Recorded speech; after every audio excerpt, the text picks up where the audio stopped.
Hi there, Dave Rawlings here of the London Longsword Academy, and this is a little bit of a reply to my mate Matt Easton. Hi Matt. And this is really to discuss the idea of the rapier going against the katana. And I think even just using the term katana in this case is a little bit misleading. I think we need to have the discussion about we are using the rapier to go against the two-handed sword. And we actually have an existing source for this that gives us clarification as to at least how one author, and we can only say it's really that one author, other authors have similar bits which I'll talk about, but we know we have one author who really talks about countering the two-handed sword, the hazards thereof, and really what we should be trying to achieve.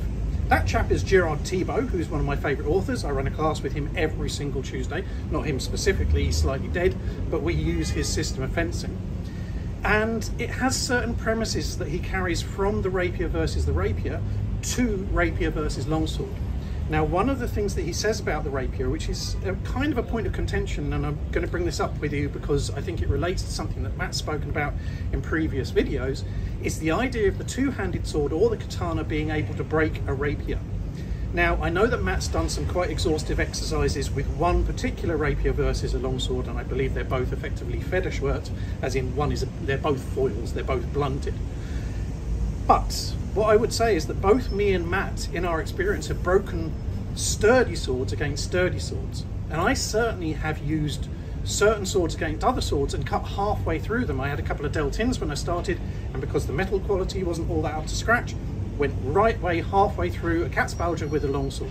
So these things happen. We can break swords and we can break weaker swords with stronger swords, and it stands to reason that a weaker sword or a thinner sword, particularly with a sharpened edge, is more vulnerable to the blows of a heavier, more sturdy sword. Now, Thibault actually refers to this, which he says, do not try and confront directly a two-handed sword with your rapier, or your sword as he likes to call it, because in the place of a sword you'll be holding a dagger.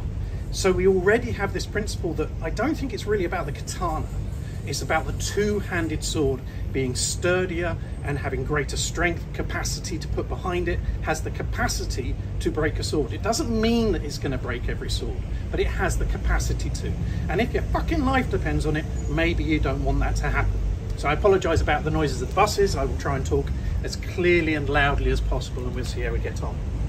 So Thibault has a very, very specific approach to this. Anything where I just thrust at the blade here basically means that if my opponent is cutting across, and if I come to over here, is cutting across a line like so, has the capacity, as with the cross cut, doing this, to smash across the line as my blade goes in, and indeed to destroy my blade or to deflect it, which is a problem for me because two-handed swords in general are pretty nimble, and I've handled a lot of katanas in my life as well, and I can move them pretty nimbly, so I'm pretty sure most people can. And Thibault's kind of aware of this as well. So again, we're using the term two-handed sword rather than katana in this case. So what Thibault recognises is that by doing this, we make our sword vulnerable to beats and to crosscuts. So we don't want to do this, we want to miss this out. So the first thing is we recognise distance, and we start off effectively going into distance, holding our sword somewhat away. And I want you to see the comparison between this and 133 and the idea of the Schutzen or the counter to second guard, and I would say that they have an awful lot in common. So basically what I'm going to do is I'm going to start out of distance, and as I come in, I'm going to point at the potential alignment of the cut. And that means that if you're cutting 45 degrees to me, rather than trying to take your sword on my edge, I am simply going to point my sword at your edge. So I'm going to come like so, lift my sword, left foot forwards. I'm going to very specifically step in with my right foot. Now this is going to give me several options. The first is that as you make this cut, I receive on the point of my sword and it dissipates down. Now if you carry on moving, I might want to move my sword down because I now count. But what I have done is I've in effect said, rather than confronting your force, I'm going to allow your blade to come into, effectively, the long point, which is obviously where Verdadera excels. We want to manage a sword which is in the long point or descending down from that point so we can have control over it. So, provided our opponent is cutting into that diagonal, we make this shape, we point towards that line, and then we can start suppressing the sword down. If the opponent maintains the line, we're no longer dealing with a kinetic of strike, we're dealing with a pressure. We can brace against this blow, we can take it like so, we can gather in, and we can carry out a thrust and move in a conclusion exactly as we would in standard Verdadera Destreza against a blow, against a sword which is subjected.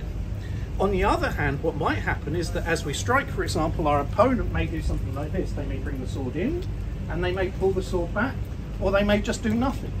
And in both of these cases, we carry on proceeding around to their left-hand side. So we would come like so, we bring the sword on, nothing has happened, or the blade has come to and then removed, and at that point, we come in and we thrust, we continue, and we carry on moving through with the thrust.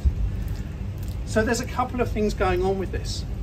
Basically, we are prioritizing control of the opponent's blow by not confronting it with the edge of our blade, but pointing onto it and allowing it to dissipate down into our blade, and then applying pressure gradually as we go through, and then beginning to move around the blow if necessary, or if the opponent detaches, or if they've done nothing, if they haven't yet struck, at which point we will make a thrust. But all the time we're making that thrust, we're moving around to their left-hand side, making sure that their blow becomes weaker.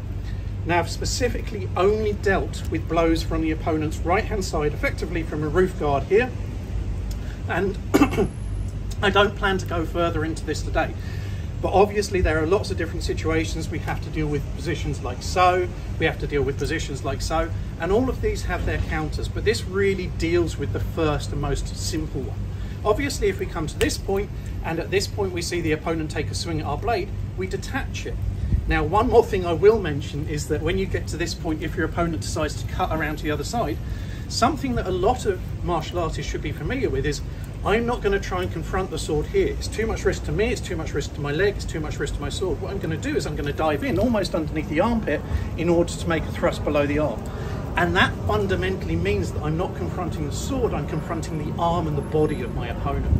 So this gives you some simple ways that verdadera destreza, in the manner of Gerard Thibault, and he is verdadera destreza, don't you give me that, will counter the two-handed sword and potentially the katana, because swords are overclassified. Have a great day. Take care.